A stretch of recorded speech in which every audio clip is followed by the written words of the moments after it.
Hello and good evening. My name is Tony Pagliocco and I'm running for National President of Omega Delta Phi. This is the second episode in our video web series.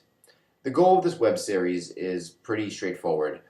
It's essentially improving visibility and communication into my campaign platform. And in some videos I'll be talking about specific parts of my campaign platform. In some videos I may be giving some insight into what goes on behind the scenes in this ultra-political campaign game. And in some videos, I'm going to be answering questions from brothers. Tonight, we're going to be answering questions from brothers. I posted a Facebook question in one of our brotherhood groups, and within about an hour, we picked up about maybe 15, 20 really good questions. Some of them pretty straightforward, some of them that could be volatile. I'm looking forward to actually answering those. But the ones that we're going to focus on tonight deal with expansion. And I'm going to sort of read the three questions that all come together because my answer actually reflects on all three questions. So the first one's from Joel Rodriguez, and he wants to know what is my plan regarding the East Coast and assuring brand new East Coast colonies will stay active considering the distance between other chapters. Juan Morales asks, what would you prefer to emphasize on, expanding the fraternity or improving chapters that are on the verge of closing due to financial recruitment? And my man Long Lee wants to know about my view of expansion in general. And he's quick to point out that he is also the former VP of Programming and Director of Expansion. And the first Florida school came out underneath him. So I'm going to touch on that, and I'm going to touch on the overall expansion conversation and give you my viewpoints on it. So in my view, the last year, expansion has been going really well. And that's great to see because expansion is important for the growth of our fraternity. Expansion is important for improving our national reach. And it's also important for networking of chapters. What my main concern with expansion right now is that we have all these new chapters coming up and we're setting them up for success as best we can. But I'm not sure how we're setting them up for to deal with the growing pains that come with being a new entity in Omega Delta Phi. A lot of the times, even if you start with, we'll use a round number like 10. You start off with 10 brothers, and then one goes inactive, one graduates, one maybe has a bad scholastic semester. Right away, that's 30% of your active brothers already cut off from the pipe. That concerns me because I'm not sure, and we don't have enough data yet to prove that we are prepared for these sort of incidents. My biggest fear is that with the growth of expansion right now, we are going to find ourselves in a situation within 2 to 3 years where we're going to have a number of chapters that are either in financial issues, in membership issues, possibly academic issues from living the OD Phi life too hard, because I know what it's like to see a new chapter, a new entity grow. The excitement is real. The hype is huge. But when it boils down to it is that these chapters, these new entities need to be self-sustaining, and they have to be prepared for that. I've used this example before in some written commentary I've done in this campaign, and in my vision, I feel that we need to slow down, bring in the expansion a little bit. Every time we have a new entity that grows, it's like almost having a new child. We need to teach this child how to crawl, how to walk. We need to prepare them for the ups and downs that come with maturing, with becoming a maturing entity. I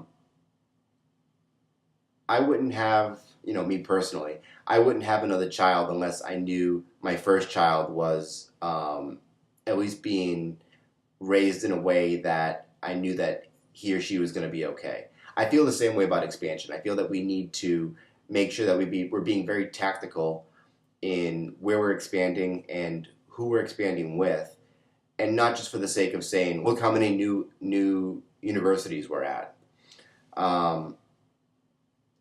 That being said, with the current situation at hand right now, I feel that we need to take a strong look at the new entities that are popping up and making sure that they have at least a 1 to 3 year plan laid out in terms of how they will handle unexpected situations. How will they mitigate problems that pop up, whether it's membership, financial, or not even, or just maybe support issues because chapters are so far apart from each other.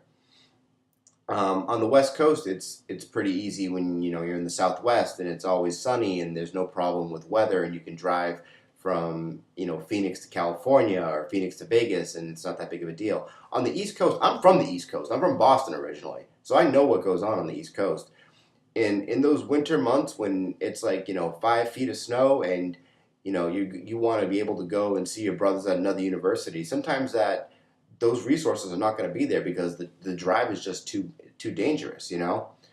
I personally feel that by building a roadmap for these new entities and telling them where we expect them to be within that 1 to 3 year period, that will at least set the framework for these organizations to have goals that they can focus on achieving, which will then help contribute to the self-sustainability of their entities.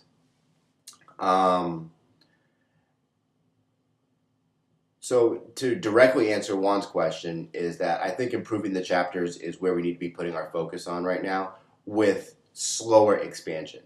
So as we're teaching these new entities to crawl and then walk and then run, once we hit a certain point, then we can start looking at the next expansion and then restarting the process over from there. And then that also answers talking about the East Coast as well, because that's how I feel about the East Coast, is that we need to be very careful with these new universities we're showing up at to make sure that there is that element of self-sustainability there.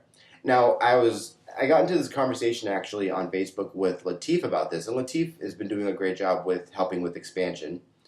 And if you're on Facebook, you know he is because he likes to take pictures. And he was talking about how there is certain metrics already established to measure success or at least a pulse of where that entity is. I would like to specifically know what those are, because I think that there should be a uniform set across the board saying, here's where you need to be within your first year of becoming a colony. Here's where you need to be within your first 3 years of being an active chapter. And push that, make that the main focus of those entities, so that way they can have the ability to, pour water on it so they can grow. Help from the national level is going to be crucial in making sure this is something that happens. And it can be done either through providing resources on an academic level. We do a good job with providing recruitment materials right now, and I think that's a big help as well. But we can't just set up a new chapter, stand up a new entity, and then be like, all right, next one. We need to make sure that they have the tools and they can prove that they can achieve the short-term goals that will allow them to be self-sustainable after 3 years, and not just worry about going on to the next one. So I'm over my 5 limit mark for this video, and I don't want to go on and ramble forever. But in terms to summarize my view on expansion, I feel that we need to slow it down. I feel we need to focus on the crawl, walk, run aspect for our new entities. And we need to be able to implement support measures for the entities that don't have chapters really close to them. Otherwise, we're going to be possibly seeing a lot of unexpected problems within the next 2 to 3 years. So expansion is good, but if done smartly and done correctly. And I think that covers the expansion topic, at least for this video. We can always do a second one covering more detailed questions. I'm going to wrap this up.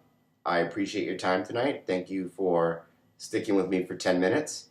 And if you have other questions or comments or want to know more about my campaign, you can go to tonyp2015.com. Thank you very much for your time. Have a great night, brothers.